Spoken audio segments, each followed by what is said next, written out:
कराची के इलाके सोहराबकोट में झगड़े के दौरान फायरिंग से 8 साला बच्चा जाँ बहक। वाकये की इत्तला मिलते ही पुलिस फौरी इलाके में पहुंच गई। मुकाबले के दौरान मुलजिम मारा गया। शाह फैसल कॉलोनी में गलियों में मोटरसाइकिलें भगाने से मना करने पर गोलियां चल गईं। एक शख्स जख्मी। कराची के इलाके मलीर कैंट में डाकुओं की फायरिंग से नौजवान जाँ बहक। पुलिस ने मुबैना मुकाबले के बाद 2 मुलजिमान को गिरफ्तार कर लिया।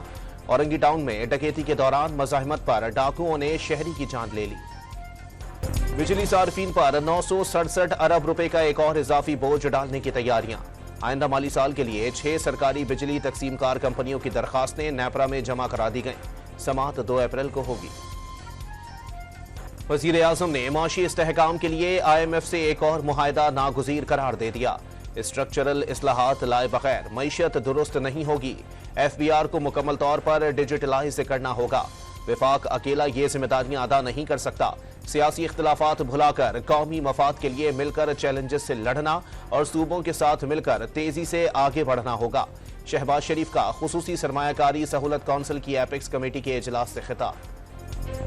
SIFC एपेक्स कमेटी के इजलास में चारों सूबों के वज़राए आला, काबीना अरकान, साबिक निगरान वज़ीर आज़म अनवारुल हक काकड़ और army chief general Syed Asim Munir भी शरीक हुए। मुल्की खुशहाली के लिए विफाक और सूबों के दरमियान ताउन बढ़ाने पर इत्तिफाक। आर्मी चीफ की मुल्की मसाइल के हल के लिए हुकूमत को पाक फौज की जानिब से मुकम्मल हिमायत की यकीन दहानी। इजलास का एलामिया जारी कर दिया गया। वज़ीर आला खैबर पख्तूनख्वा का दोबारा आकर ताउन की यकीन दहानी कराना मस्बत कदम। वज़ीर आज़म शहबाज शरीफ बार बार मफाहिमत की बात कर रहे हैं। मुसद्दिक मलिक की डॉन न्यूज़ के programme live with Adil Shahzeb में गुफ्तगू। PIA की जून तक निजकारी होगी। और अमेरिका का अक़वाम मुत्तहिदा सिक्योरिटी काउंसिल में फौरी जंग बंदी की करारदाद लाने का फैसला। अमेरिका कल करारदाद पेश करेगा। वाज़ेह अक्सरियत से मंजूर होने का इम्कान।